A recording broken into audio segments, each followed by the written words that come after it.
নমস্কার, Aparna's daily life and ট্রাভেলসের একটি নতুন ব্লগে আপনাদের জানাই প্রীতি ও শুভেচ্ছা।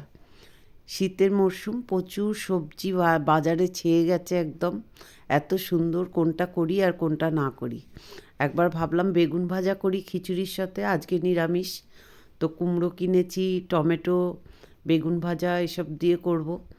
কিন্তু আবার ভাবছি তরকারিটা করে নিই, তো সবজি বানাতে ইচ্ছে করলো, তাই জন্য একটু বাঁধাকপি কেটে নিলাম ঝিরিঝিরি করে। তো এই বাঁধাকপিটা কেটে নিয়েছি, আমি নিরামিষ বাঁধাকপি তৈরি করব। আমি আজকে কীরকম করে নিরামিষ বাঁধাকপি করছি তোমাদের দেখাবো। এই জন্য নিয়ে নিয়েছি আমি কিছুটা আলু চৌকো করে কেটে নিয়েছি, আর নিয়েছি একটু আদা জিরে আর টমেটো বাটা। বাঁধাকপিগুলো এরকম কুচিয়ে নিয়েছি, আর দুটো টমেটো আর একটুখানি কাঁচা লঙ্কা নিয়েছি। আমি বাঁধাকপিগুলোকে ভালো করে কুচিয়ে ধুয়ে নিয়েছি। এবার আমি কড়াতে তেল দিয়ে মশলাটাকে কষে নেব। বন্ধুরা, তোমাদের যদি এই ধরনের ভিডিও দেখতে ভালো লাগে, আমার চ্যানেলটাকে সাবস্ক্রাইব করো, লাইক আর শেয়ার করতে ভুলো না। তোমাদের এক একটা কমেন্টস আমার খুব ভালো লাগে পড়তে। তোমরা যে যেখান থেকে দেখছো আমায় জানিও। আমি আলুগুলোকে প্রথমে ভেজে নিলাম কড়াতে তেল দিয়ে। আলু ভেজে তুলে নিচ্ছি। আলুগুলো একটু ভাজা হলে খেতে টেস্ট হয়, তাই জন্য আলুগুলোকে আগে আমি ভেজে তুলে নিয়েছি। এবার এই কড়াতে তেল দিয়ে আমি দিয়ে দিচ্ছি একটু শুকনো লঙ্কা আর পাঁচ ফোড়ন। তো শুকনো লঙ্কাটাকে আমি দু টুকরো করে নেব, নিয়ে আমি পাঁচ ফোড়ন দিয়ে দেবো।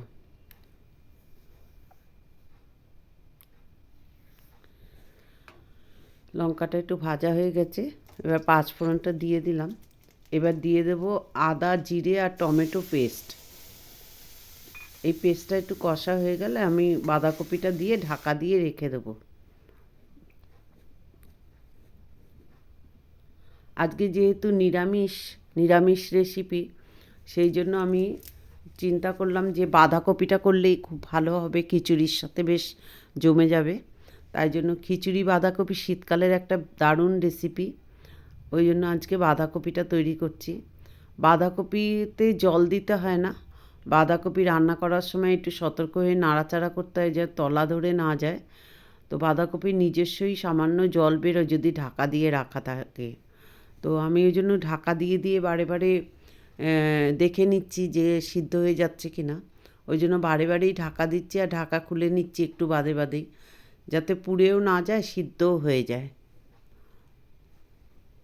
দেখো বাঁধাকপির কালারটা কি সুন্দর লাগছে দেখতে। আমি মশলাটার সাথে দিয়ে দিয়েছিলাম একটু হলুদ গুঁড়ো। তো আমি কাঁচা লঙ্কাগুলোকে এইভাবে চিড়ে নিয়েছি। বাঁধাকপিটা একটু ঢাকনা খুলে নেড়ে নেব ভালো করে।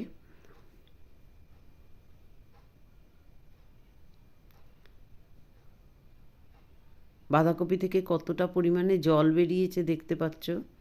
তো এই বাঁধাকপিটা আস্তে আস্তে এই জলেতেই সিদ্ধ হয়ে যাবে। আমি এবারে কাঁচা লঙ্কাগুলো দিয়ে দিচ্ছি।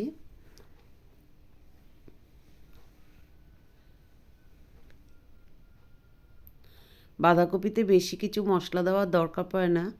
বাঁধাকপি একটু পাঁচ ফোড়ন দিয়ে করলেই খুব সুন্দর হয় নিরামিষ, সেই জন্য পাঁচ ফোড়ন দিয়েছি আমি।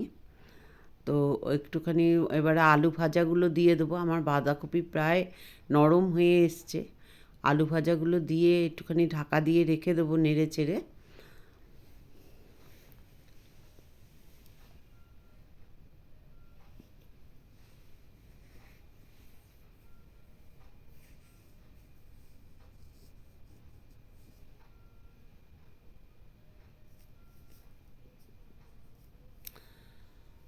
বাঁধাকপি আলুর সাথে মিশতে হলে একটুখানি ঢাকা দিয়ে রেখে সিদ্ধ করে নিতে হবে। আমি একটু ঢাকা দিয়ে রাখলাম।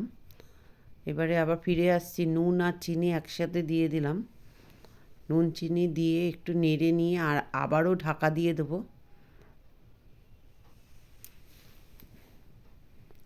মাঝে মাঝে একটু নাড়াচাড়া করে নিলে বাঁধাকপিটাও সিদ্ধ হয়ে যায়, তলাটাও ধরে যায় না। তাই আমি বাঁধাকপিটাকে এইভাবে নেড়ে নেড়ে আস্তে আস্তে করে নিচ্ছি। তো আমার বাঁধাকপি প্রায় রেডি হয়ে গেছে। একদমই হয়ে গেছে, এবার আমি নাবিয়ে নেব।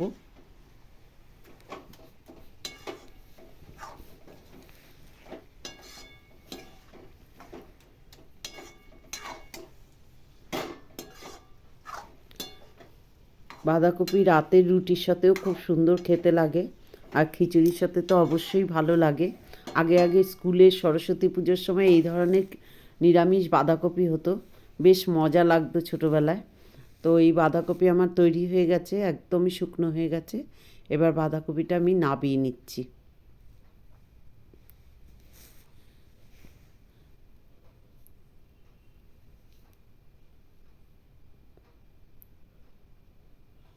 তোমাদের কেমন লাগছে আমায় কমেন্টস করে জানিও।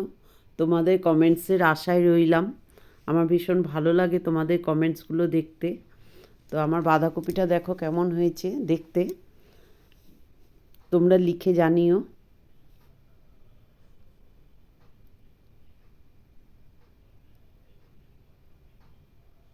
আজ এই পর্যন্ত, দেখা হবে নতুন ব্লগে।